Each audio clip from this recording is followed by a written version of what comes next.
At exactly 11:59 p.m., the entire town was counting down together. 10, 9, 8. Fireworks were already lighting the sky. No one noticed the screaming, because at New Year's Eve, everyone expects noise. When the clock struck midnight, 3 people were already dead. And what happened next was erased from newspapers, sealed by police, and never spoken about again. Until now. Story 1. The New Year's Eve fire that should not have burned.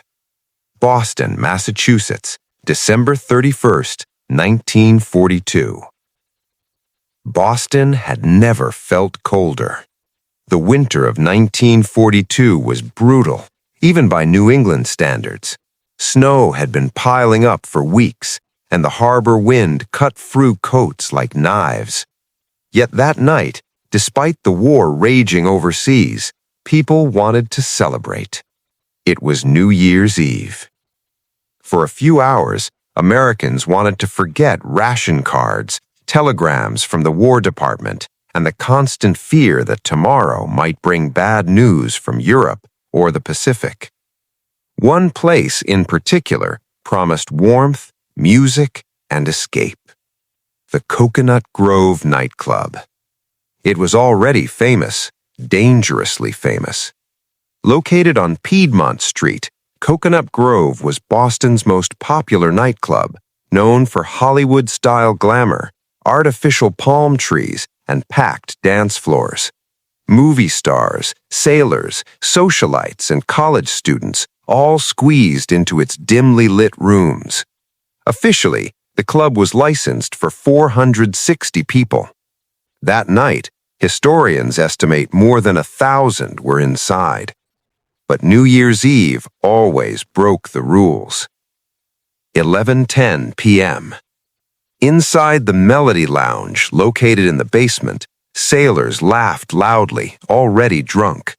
The ceiling was low, decorated with flammable cloth and fake palm leaves sprayed with decorative paint. No one questioned it. Fire codes existed, but enforcement was flexible.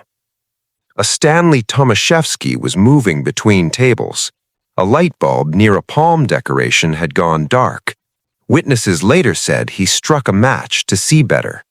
That single match would rewrite American safety law forever. The flame touched the decoration. For a second, nothing happened. Then, the ceiling ignited. Not slowly, explosively. The fire raced across the ceiling like liquid gasoline. The paint used on the decorations produced toxic gases when burned, a chemical nightmare no one in the room understood. Within seconds, the Melody Lounge was filled with black smoke, so thick people couldn't see their own hands. They rushed toward the stairs, but the stairs were narrow, and above them, chaos had already begun. 11:15 p.m. Upstairs, people noticed something was wrong, not because of alarms, there were none, but hot air surged upward, followed by screams. Someone shouted, "Fire!" Music stopped. Panic exploded. People rushed toward exits, only to discover something horrifying. Most doors opened inward.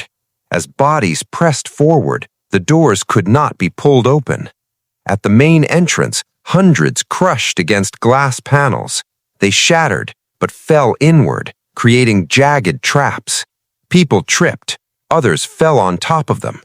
Within minutes, piles of bodies blocked the exits entirely. Witnesses outside later described seeing human shadows burning behind frosted windows. Firefighters arrived quickly, but it was already too late. 11:25 p.m. Inside, oxygen vanished. Victims died not from flames, but from carbon monoxide and cyanide gas. People were found sitting at tables, coats still on, as if they had simply fallen asleep. Some were frozen in positions of prayer. Others were locked in embraces. New Year's Eve decorations melted on bodies. The clock struck midnight as the building roared with fire. Boston welcomed 1943 with sirens. Aftermath. 492 people died. It remains one of the deadliest nightclub fires in American history. But here's the part most people don't know. In the days after the fire, nurses and doctors reported something deeply disturbing. Survivors, people pulled from the building alive, began dying days later, even though their burns were minor.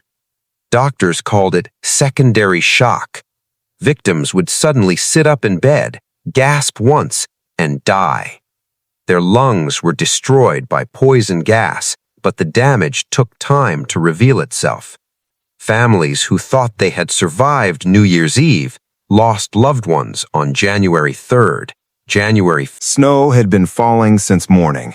Not the soft, pretty kind, but heavy, wet snow that swallowed sound and erased footprints within minutes.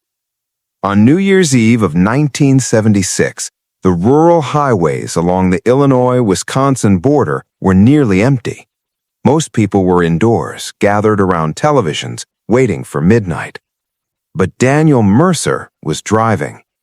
He was 34 years old, recently divorced, and trying, desperately, to rebuild his life. Daniel worked as an insurance adjuster in Chicago, but that winter he had been staying with his parents in a small town near Rockford. That night he was supposed to attend a modest New Year's Eve dinner with coworkers in Madison, Wisconsin. He never arrived. And what happened to him between 11:42 p.m. and 12:01 a.m. has never been officially explained. 11:42 p.m., the last sighting. Daniel stopped at a gas station just off Route 26. The attendant later remembered him clearly, mostly because Daniel was nervous. He kept checking his watch, tapping the counter, glancing out at the dark road. "Trying to make it before midnight," Daniel said. The attendant laughed. "Aren't we all?" Daniel paid in cash, bought a coffee, and left. That was the last confirmed sighting of him alive. 12:01 a.m. The car. At exactly 12:01 a.m., a farmer named Earl Henson was driving his pickup truck when he noticed headlights in a ditch beside the road. The car, a blue 1974 Ford Maverick, was running. The driver's door was open. No one was inside. Earl assumed the driver had gone for help. Still, something felt wrong. The snow around the car was strangely undisturbed, no clear footprints leading away. Inside the car, the radio was still on. A New Year's broadcast echoed through the empty vehicle. "And welcome to 1977. Police were called. The first search. Deputies arrived within 20 minutes. They searched the surrounding area, fields, tree lines, and frozen drainage ditches. There were no footprints beyond a few scattered impressions near the road, already filling with snow. Daniel's coat was found inside the car. So were his wallet, keys, and glasses. There were no signs of a struggle, no blood, no skid marks suggesting a serious crash. It was as if Daniel had simply opened the door and walked out of existence. The official theory. Police initially assumed hypothermia. They believed Daniel, disoriented by alcohol or exhaustion, had wandered off and collapsed somewhere unseen. This explanation fit many winter disappearances. But there was a problem. Daniel had not been drinking. The gas station attendant confirmed it. And temperatures that night, while cold, were not lethal within minutes. More troubling details emerged. The phone call that shouldn't exist. At 12:17 a.m., Daniel's ex-wife, Karen Mercer, who lived over 80 miles away, received a phone call. She didn't answer. The phone rang until the machine picked up. There was no voice, just breathing, slow, shallow. Then a sound that Karen later described as wind or someone crying far away. The call lasted 43 seconds.